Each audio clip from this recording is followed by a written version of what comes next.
नए chief justice की तैनाती के लिए बाररुकनी खुसूसी पार्लिमानी कमेटी की तश्कील मुकम्मल। स्पीकर ने सेनेट से 4 और कौमी असम्बली से 8 अरकान का नोटिफिकेशन जारी कर दिया। वाने बाला से नून लीग ने आजम नज़ीर तारड़, पीपल्स पार्टी ने फारूक एचनाक, तहरीक इंसाफ ने बैरिस्टर अली जफर और जमीयत उलमा इस्लाम सेनेटर कामरान मुर्तज़ा का नाम दिया।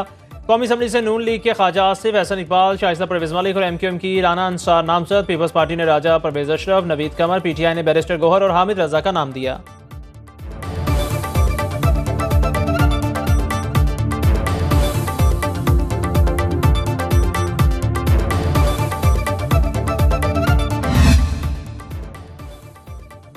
छब्बीसवीं आईनी तरमीम के तहत कौन होगा नया chief justice Pakistan? Justice Mansoor Ali Shah, justice Muneeb Akhtar या जस्टिस याहिया अफरीदी? मौजूदा चीफ जस्टिस 22 अक्टूबर रात 12 बजे तक 3 नाम आईनी कमेटी को भेजने के पाबंद। नया चीफ जस्टिस अब खुसूसी पार्लिमानी कमेटी की सिफारिश पर तैनात होगा। 26वीं आईनी तरमीम के तहत चीफ जस्टिस के नाम का फैसला बाररुकनी पार्लिमानी कमेटी 2/3 अक्सरियत से करेगी। कमेटी की सिफारिश पर वज़ीर आज़म सदर मुमलिकत को मंजूरी के लिए नाम भेजेंगे। पार्लियामेंट की खुसूसी कमेटी का इजलास आज होगा।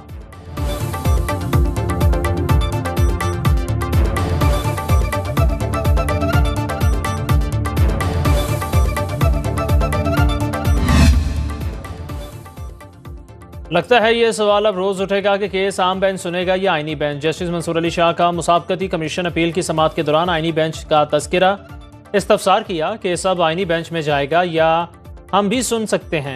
बैरिस्टर फ़रूख नसीम ने जवाब दिया, सियासी मुकदमात अब आईनी बन चुके हैं। जस्टिस आयशा मलिक ने मुस्कुराते हुए रिमार्क्स दिए, चलें जी अब आप जाने और आपके आईनी बेंच जाने। जस्टिस मंसूर अली शाह ने कहा, 3 हफ्ते के लिए समाअत मुलतवी कर रहे हैं, तब तक सूरत हाल वाज़ेह हो जाएगी।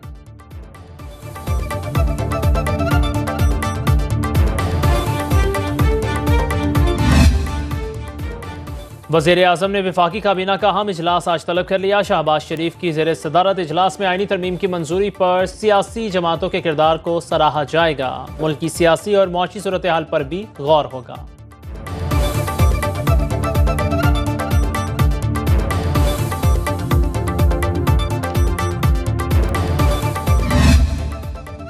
सुप्रीम कोर्ट ने PTI की इंट्रा पार्टी इंतखाबात नजर सानी दरख्वास्त खारिज कर दी। चीफ जस्टिस काजी फाइज ईसा की सरबराही में 3 रुकनी बेंच ने समाअत की। वकील हामिद खान ने कहा, मौजूदा 3 रुकनी बेंच केस नहीं सुन सकता। सुनीतियात काउंसिल केस में 13 रुकनी बेंच फैसला दे चुका। चीफ जस्टिस ने रिमार्क दिए, मखसूस नशिस्तों के केस में नजर सानी ज़ेर इल्तवा है, कोई ऐसा फैसला नहीं देखेंगे। आप कैसे चलाना चाहते हैं या नहीं? हामिद खान ने कहा, नया बेंच बनेगा तो दलाइल दूंगा। बैरिस्टर अली जफर ने रोस्टर पर आकर 26वीं आईनी तरमीम का हवाला देते हुए कहा, यह बेंच अब केस सुन ही नहीं सकता।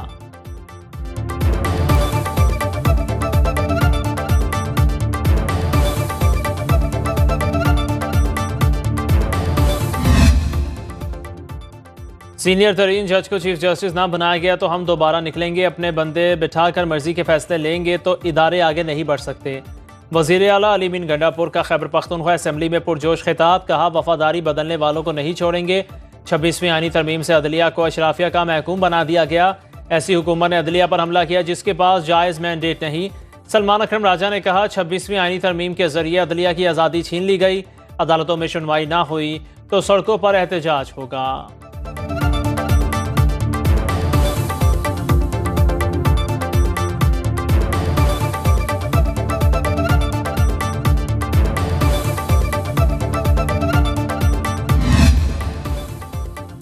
सदर मुमलिकत के दस्तखत के बाद 26वीं आईनी तरमीम आइन का हिस्सा बन गई। गजट नोटिफिकेशन जारी। तरमीम पार्लियामेंट के दोनों ऐवानों से 2/3 अक्सरियत से मंजूर की गई। सेनेट में 65 और कौमी असम्बली में 225 अरकान ने हिमायत की।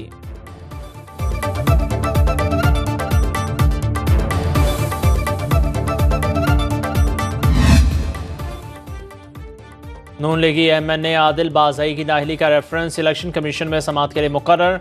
स्पीकर कौमी असम्बली की दरख्वास्त पर समाअत 23 अक्टूबर को होगी। नून लीग ने अपने रुकन आदिल बाज़ई को शोकाज नोटिस जारी कर दिया। 26वीं आईनी तरमीम के हक में वोट न देने पर नवाज शरीफ ने स्पीकर को रेफरेंस भेजा। आदिल बाज़ई ने नून लीग ज्वाइन करके बाद में तहरीक इंसाफ में शमूलियत इख्तियार की।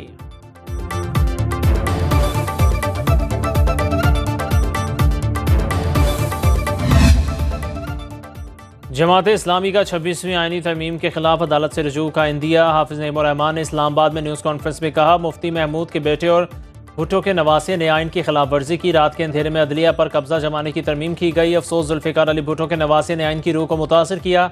चीफ जस्टिस की तकर्री पार्लिमानी कमेटी को देना अदलिया को कमज़ोर करना है। कानूनी मुशावरत कर रहे हैं, तरमीम को कैसे चैलेंज किया जाए।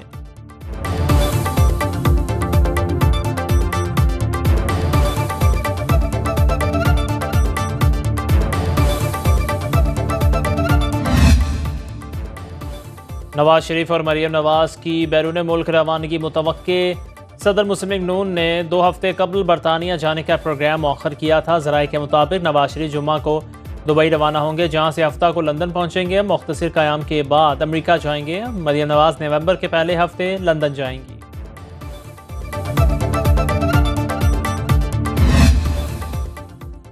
पंजाब में अपनी छत अपना घर प्रोग्राम के तहत मकानात की तामीर का आगाज़ हो गया। मरियम नवाज की कर्ज की दूसरी किस्त का इजरा शेड्यूल के मुताबिक यकीनी बनाने की हिदायत।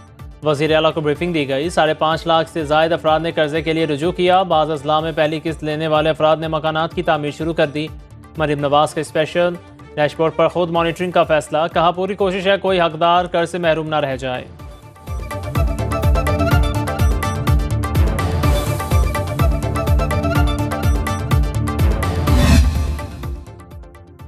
कराची ली मार्केट में 4 खवातीन का कातिल 5 रोज़ा जिस्मानी रिमांड पर पुलिस के हवाले। जुडिशल मजिस्ट्रेट जनूबी की अदालत में मुल्जिम बिलाल ने एतराफ़ जुर्म कर लिया। पुलिस ने अदालत को बताया, घर की खवातीन का सोशल मीडिया पर बहुत ज़्यादा रुझान कत्ल की वजह बना। मुल्जिम से आलाई कत्ल, खून आलू जूते, दस्ताने और दीगर सामान बरामद।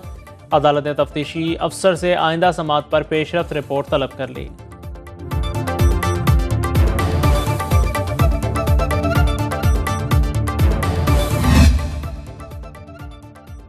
माली साल की पहली सह माही में रिकॉर्ड गैर मुल्की सरमायाकारी हजम 90 करोड़ 35 लाख डॉलर से बढ़ गया। स्टेट बैंक ने तफसीलात जारी कर दी।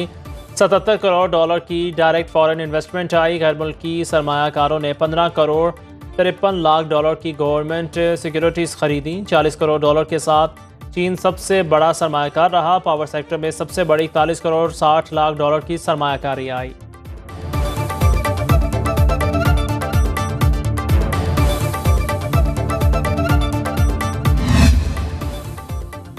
और पाकिस्तान का क्लाइमेट फाइनेंसिंग के लिए IMF से दोबारा दरख्वास्त करने का फैसला। ज़राए वज़ारत ख़ज़ाना के मुताबिक वज़ीर ख़ज़ाना आलमी मालियाती फ़ंड से 2 अरब डॉलर की दरख्वास्त करेंगे। MD IMF से मुलाकात के दौरान क्लाइमेट फाइनेंसिंग पर वज़ारत ख़ज़ाना की वर्किंग मुकम्मल। IMF ने कर्ज प्रोग्राम की मंजूरी के बाद क्लाइमेट फाइनेंसिंग की सहूलत फराहम करने की यकीन दहानी कराई थी।